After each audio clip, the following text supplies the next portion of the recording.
Hello' guys, good morning. মোৰ অন্য এটা ভিডিঅ'লৈ আপোনালোকক স্বাগতম জনালোঁ। ধুনীয়া লাগিছে এইজোপা হেঙিং বাস্কেটতে থ'ব পৰা। হেঙিং বাস্কেট এয়া দেখিছে নাই কেনেকৈ ওলমি গৈছে, এয়া ইমান দীঘলকৈ ওলমি গৈছে। এইজোপা ইনড'ৰ প্লেণ্ট হয় আৰু হেঙিং বাস্কেটত লগাব পৰা প্লেণ্ট হয়। এই বাৰিষা ছিজনত অতি সুন্দৰকৈ ইয়াৰ ফুল ফুলে আৰু গ্ৰ'থ হয়। বাৰিষা ছিজনত ফুলা ফুল এজোপা।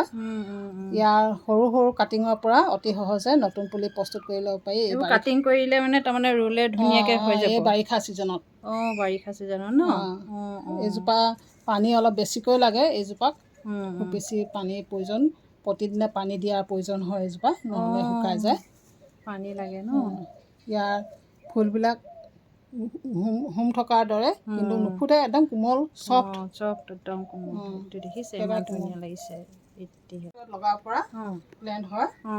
এই বাৰিষা ছিজনত অতি সহজে ইয়াৰ গ্ৰ'থ, ইয়াৰ কাটিঙৰ পৰা পুলি প্ৰস্তুত কৰি ল'ব পৰা যায়।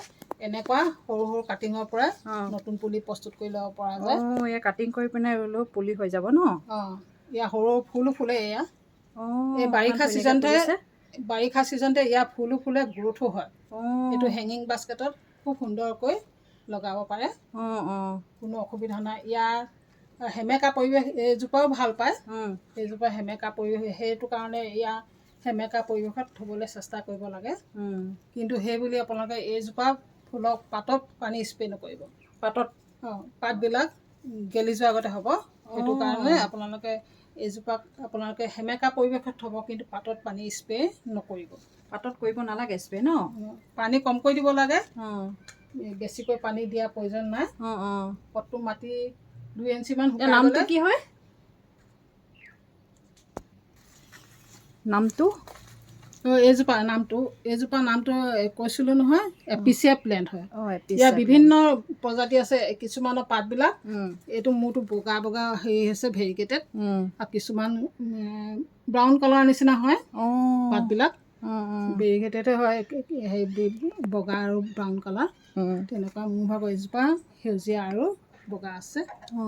ইমান ধুনীয়া লাগিছে। মই 2টা প্ৰজাতিহে দেখিছোঁ, ইয়াতকৈ বেলেগ যদি প্ৰজাতি আছে মই নেজানিছোঁ। এজোপা হেঙিং বাস্কেটত লগাব পৰা এইজোপা ইমান ধুনীয়া লাগিছে প্লেন হয়। এইজোপা ৱেণ্ডাৰিং জো হয়। নামটো ৱেণ্ডাৰিং জোৰ প্ৰজাতিয়ে হয়। এইজোপা টেডিস্কেনচিয়া ৱেণ্ডাৰিং জো। কি নামটো? টেডিস্কেনচিয়া ৱেণ্ডাৰিং জো। এইজোপা ইনড'ৰ প্লেণ্ট হয় আৰু হেঙিং বাস্কেটত লগাব পৰা প্লেণ্ট হয়। ইমান ধুনীয়া লাগিছে। খুব বেছিকৈ পানী দিয়াৰ প্ৰয়োজন নাই, কমকৈ পানী দিলেও হ'ব। পটটো মাটি 2 ইঞ্চিমান শুকাই গ'লেও পানী দিলেও হয়, কোনো অসুবিধা নোহোৱাকৈ অতি সহজে গ্ৰ' কৰা। এই বাৰিষা ছিজনতহে গ্ৰ' কৰে। এই বাৰিষা ছিজনত ইয়াৰ এনেকুৱা কাটিং লৈ যদি ক'ৰবাত মাটিত গুজি দিয়া হয়, অতি সহজে ইয়াৰ পৰা নতুন পুলি প্ৰস্তুত হয়। বহুত দীঘল হৈ যায় হেঙিং বাস্কেট, সেইটো কাৰণে হেঙিং বাস্কেটত লগাব লাগে তললৈকে। এইটোৱে হেঙিং বাস্কেটত লগাব পৰা প্লেন হয়। ধুনীয়াকৈ গ্ৰ' কৰিছে। যিসকলৰ ঘৰত ৰ'দ নপৰে, পোনে পোনে সূৰ্য পোহৰ নপৰে, সেইসকলে খুব সুন্দৰকৈ বাগিচা চখ পূৰণ কৰিব পাৰিব। এইজোপা জুই ইমান ধুনীয়া লাগিছে। হেঙিং বাস্কেটত লগাব পৰা এইজোপা হেঙিং বাস্কেটত লগাব পাৰে ন। ইনড'ৰ প্লেণ্ট হয়। মোৰ এতিয়া জেগা নাই কাৰণে মই এইটো ষ্টেণ্ডতে থৈছোঁ। তেওঁ ষ্টেণ্ডত থৈছে। এতিয়া তললৈ ওলমি গ'লেও একো অসুবিধা নাই, যিহেতু এইটো ষ্টেণ্ড লোহাৰ বনাই লৈছে ফুল থ'বলৈ।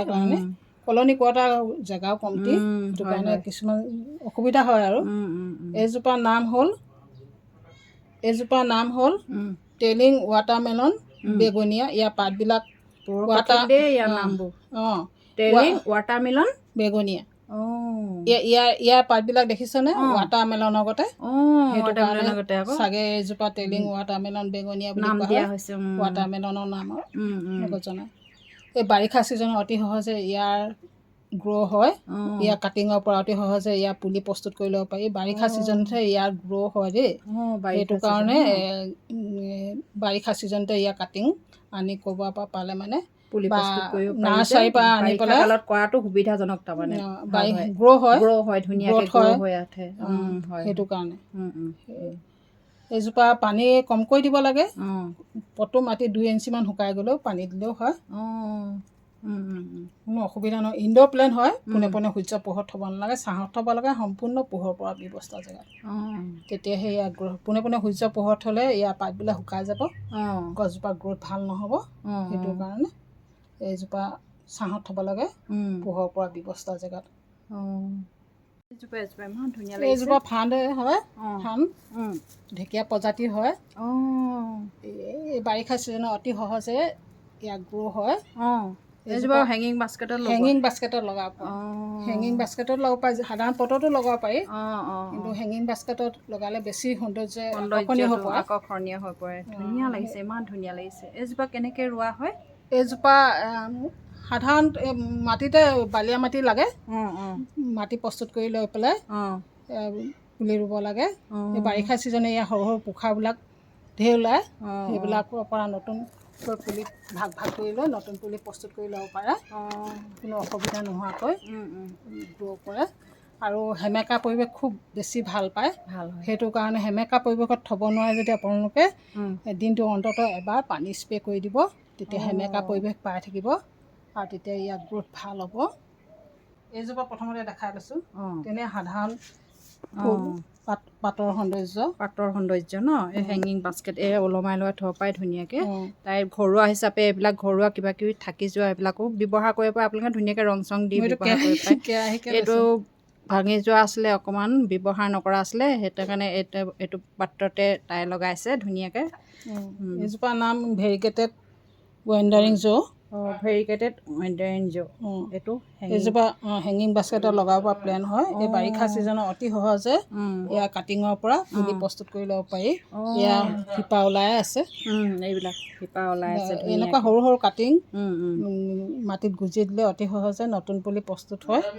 এইজোপা ইনড'ৰ প্লেণ্ট হয়, দেখিবলৈ ইনড'ৰ প্লেণ্ট হয়, ছাঁত থ'ব লাগে, সম্পূৰ্ণ পোহৰ পৰা ব্যৱস্থা জেগাত, আৰু পানী কমকৈ দিব লাগে। ইনড'ৰ প্লেণ্ট হয় যেতিয়া পানী পটটো মাটি 2 ইঞ্চিমান শুকাই গ'লে পানী দিলেও হয়। বেছিকৈ অভাৰ পানী দিলে, যিকোনো ফুল অভাৰ পানী দিলে কি হয়, শিপাবিলাক গেলি যোৱা সম্ভাৱনা থাকে।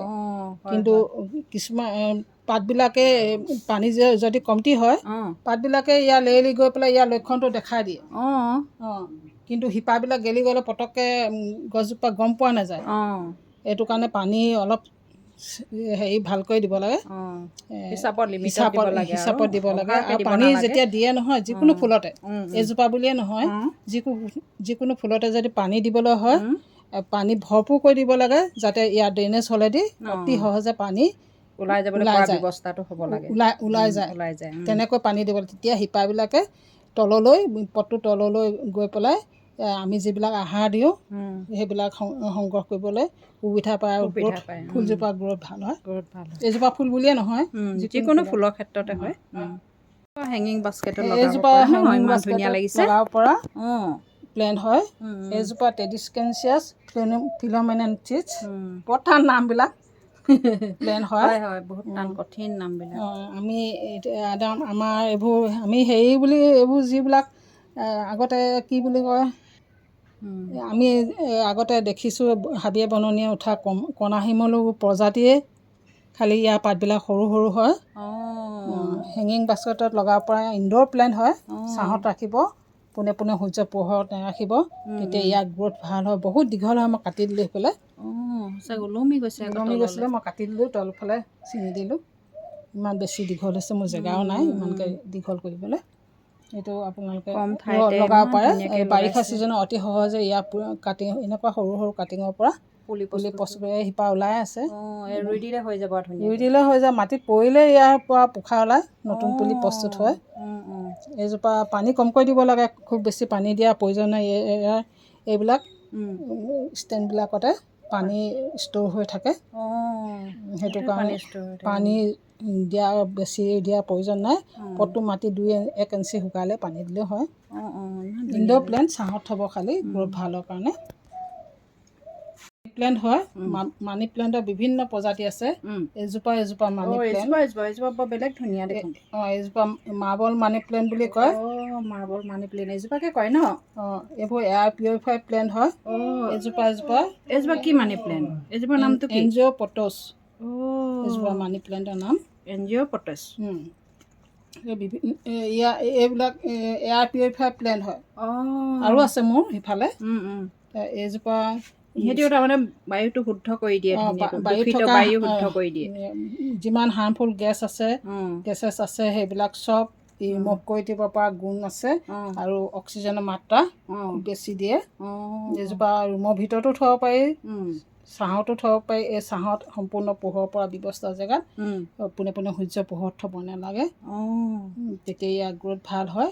হেঙিং বাস্কেটতো লগাব পাৰি বা এনেকুৱা সাধাৰণ পটত লগা ক্লাইম্বিং হেৰি যদি ষ্টিক দিয়া হয় ক্লাইম্ব কৰিবলৈ তেতিয়া বগাইও যায়।